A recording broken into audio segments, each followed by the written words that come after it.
all alone in the backfield. Here comes the blitz. Has a receiver. It's caught at the 20, 15, 10. Cutting towards the end zone, and that's a Central Michigan touchdown for... Is that Jesse Kroll? Jesse Kroll. That's a nice move by Jesse Kroll, and he had a lead blocker. Cooper Rush threw for over 300 yards, 6 touchdowns, and no interceptions on Saturday as the Chippewas dismantled the Rebels 44-21 at Kelly Short Stadium. We've got the highlights coming up next for you on Chippewa Rewind.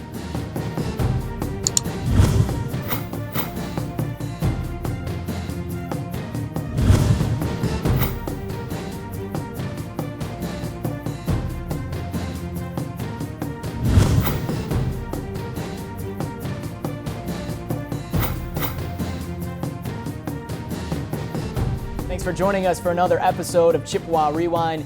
He's Coach John Bonamego. I'm Adam Jacksa. Your team's 3-0, Coach, off to a terrific start this year. Well, it's always great to get another win, especially one at home.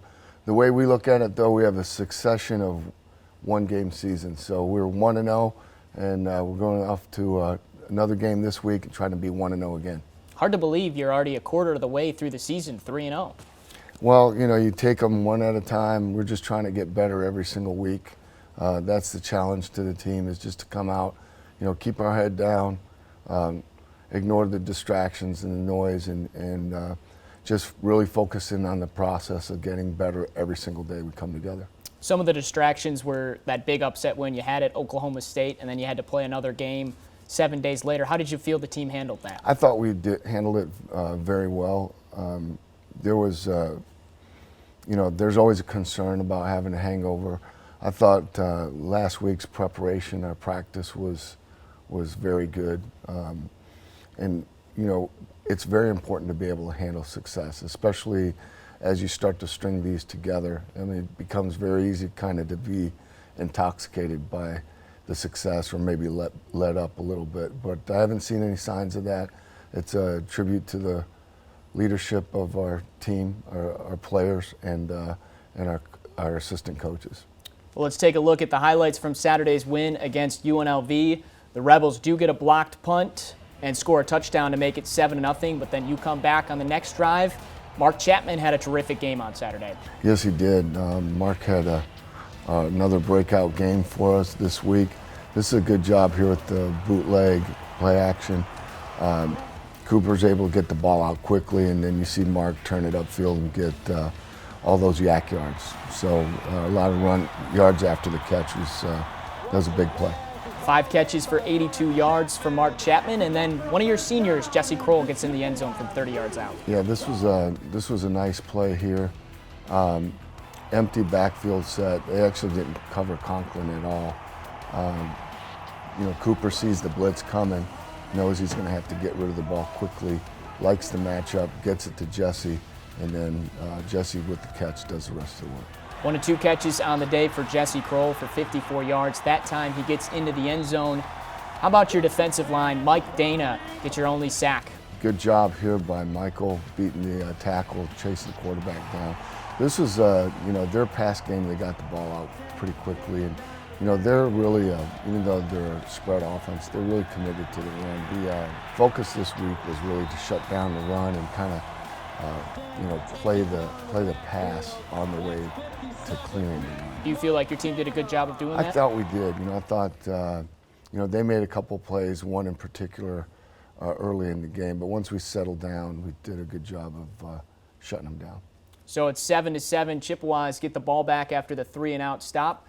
As we told you before, Mark Chapman, a good game, 17 yards. This one in particular was nice. Cooper had a guy in his face, and then Chapman an athletic catch. Cooper does a great job of getting the ball out, and Chap does a nice job coming back, going up, making the catch, and then turning upfield for the first down. And on the very next play, Mark Chapman right across the middle. He's into the end zone.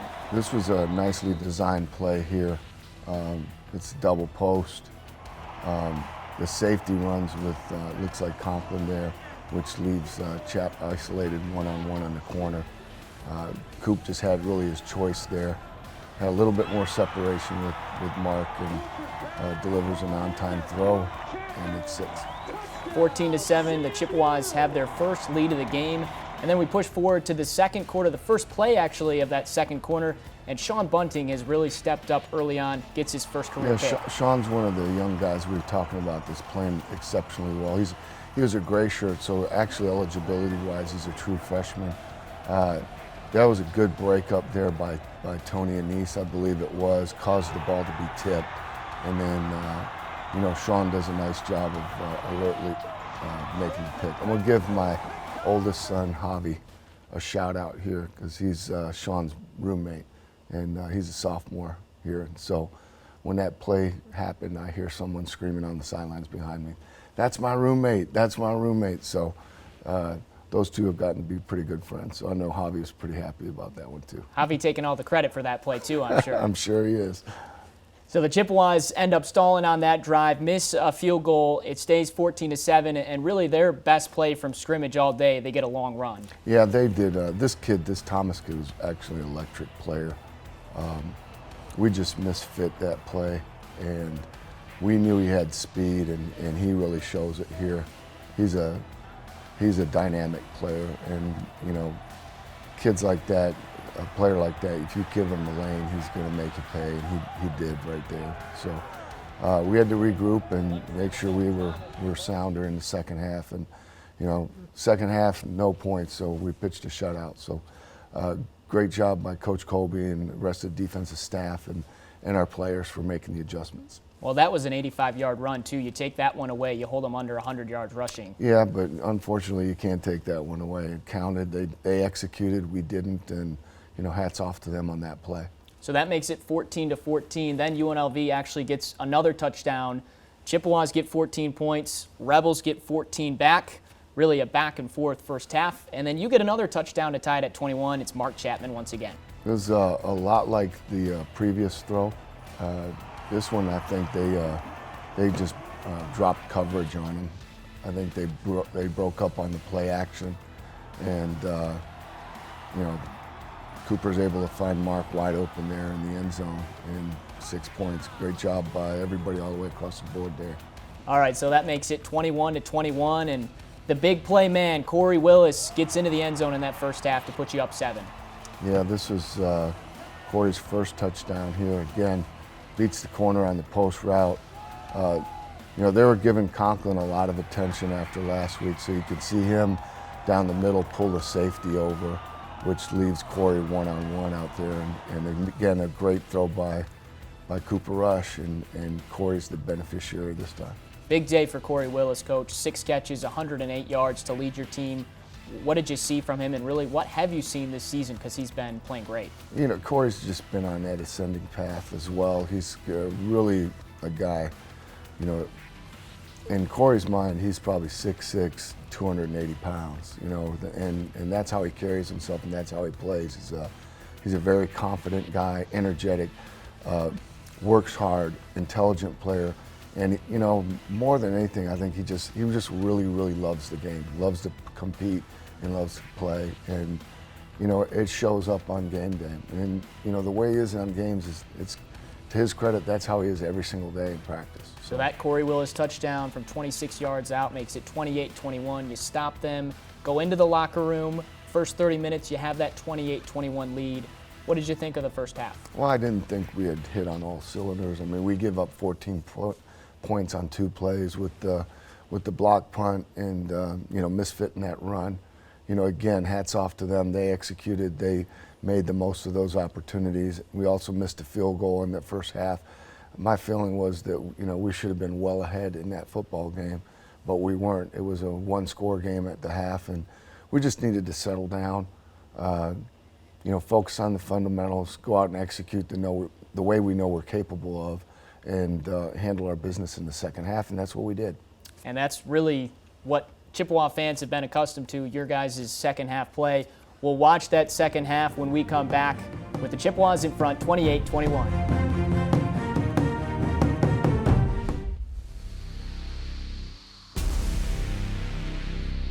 The game is bigger than quick hands, breakaways, or finger rolls. It's bigger than layouts, sellouts, and shooting the lights out. It's bigger than cannons, bells, and wagon wheels in any stadium, field, or score. Because when you play the game for the integrity of the sport, with character, honor, and heart, the game is bigger than just a game. It's a foundation for life.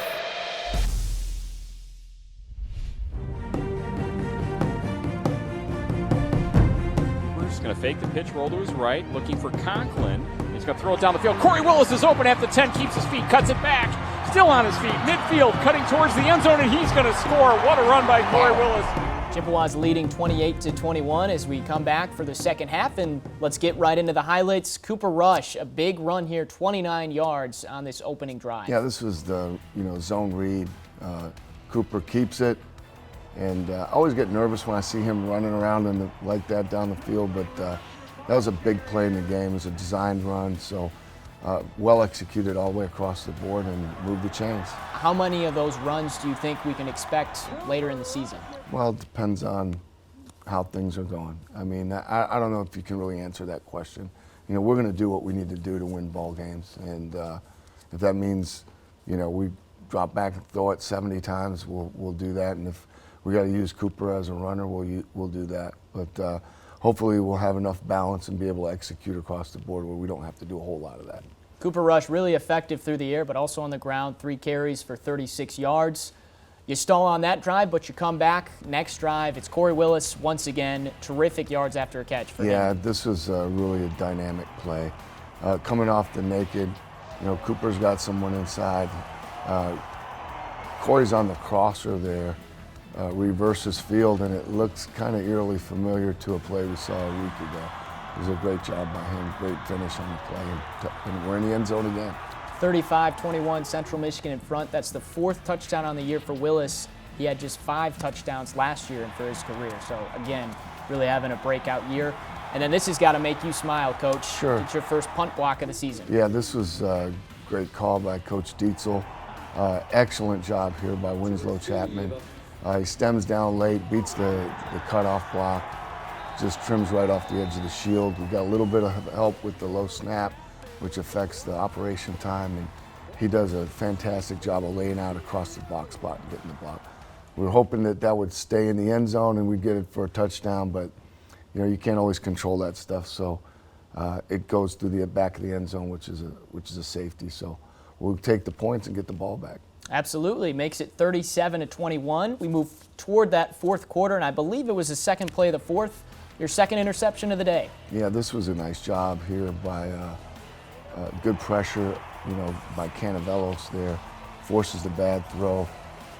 Ricketts gets a nice break on it and return up our sideline, and we got the ball and we're in business again. Coach, you had 7 picks last year. You've already got 5 through 3 games. Have you seen anything different that's allowed you to get those turnovers? I think it's I think it's just how our defense is playing overall. I mean, last year was our first year in the new system. The players are a lot more comfortable. I think we're doing a better job of putting pressure on passers this year than we did a year ago. And anytime you have that, then you got a chance. You can force it. You put pressure on the quarterback, you force him to make bad throws. Then, when you have tight coverage on the back end, you're going to be in position to make interceptions. So that's kind of what I'm seeing happening.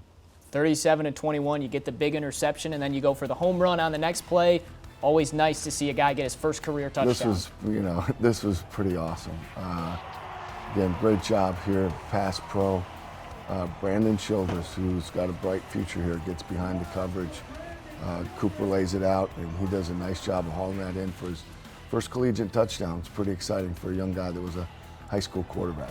His first touchdown of the day, that's Cooper Rush's 6th touchdown pass, which is a Kelly Short Stadium record. Makes it 44-21, and then the Chippewas able to get a stop. You hold UNLV on a 4th and 10. That's how it ends. 44-21, the final score. Your thoughts on the day? Well, I thought it was a good performance, especially the second half. And even though we didn't finish those drives in the 4th quarter, I think we had a missed field goal, we were able to really keep the ball on the ground and grind out the clock. And, it was good to be able to do that. I felt like our conditioning took over in the 4th quarter. You could see it on the field., that's a testament to our players and the work that they put in, but also the fact that we were able to keep the ball on the ground and grind out the clock. And, it was good to be able to do that. I felt like our conditioning took over in the 4th quarter. You could see it on the field. that's a testament to our players and the work that they put in, but also the fact that we were able to keep the ball on the ground and grind out the clock. And, that's a testament to our players and the work that they put in, but also to our strength and conditioning coach, Jason Novak. I know everyone's talking about the offense, nearly 500 yards, and then also 6 touchdown passes from Cooper Rush, but how about the defense, Coach? They don't allow any points in that second half. They were impressive.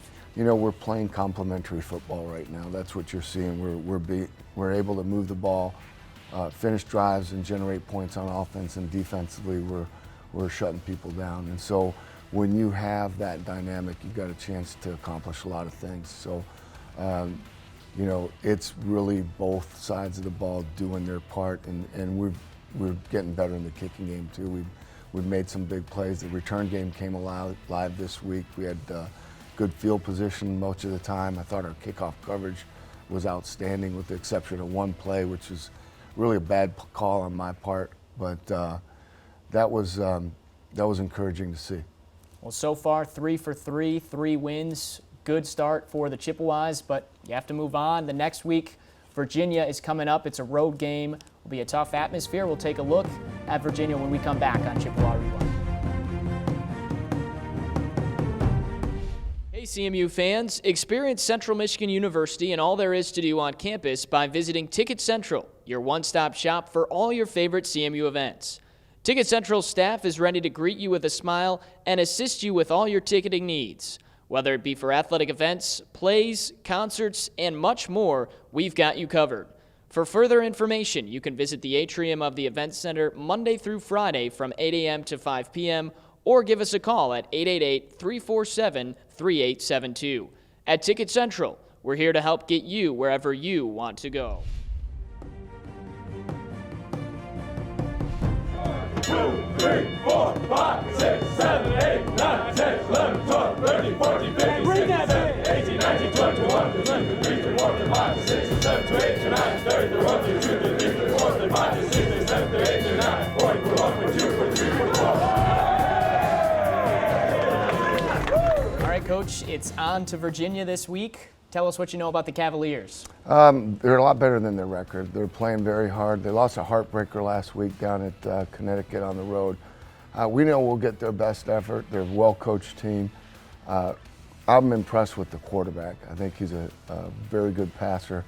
They've got some weapons on offense, and they're really sound on defense. So, you know, that's a new staff. They're just kind of putting their stamp on things. They've been better every single week, and we expect this to be a hard-fought, competitive football game. How much tougher does it make it that they haven't got that first win yet, and they're trying to get it this Saturday against Well, you? you know, like you say, a wounded animal is always the most dangerous. I'm sure they'll pull out all stops, and we'll be prepared for anything and everything. Chippewas are looking to move to 4-0, and the last time Central Michigan had a football team 4-0 was in 1985. You were on that team. Do you remember that? I remember we opened with the University of Pacific. I know we had a Western win in there, and I believe Ohio U. And I'm not sure who the fourth game was against, but that was a good season. And, you know, we're just trying to take them one at a time. We've got Virginia this week, and we're excited for the challenge to go down there and play another Power 5 team from the ACC. Well, we're certainly excited to see you guys go down there. Good luck to you, Coach. Thank you very much, and thanks again for everybody that turned out this past weekend.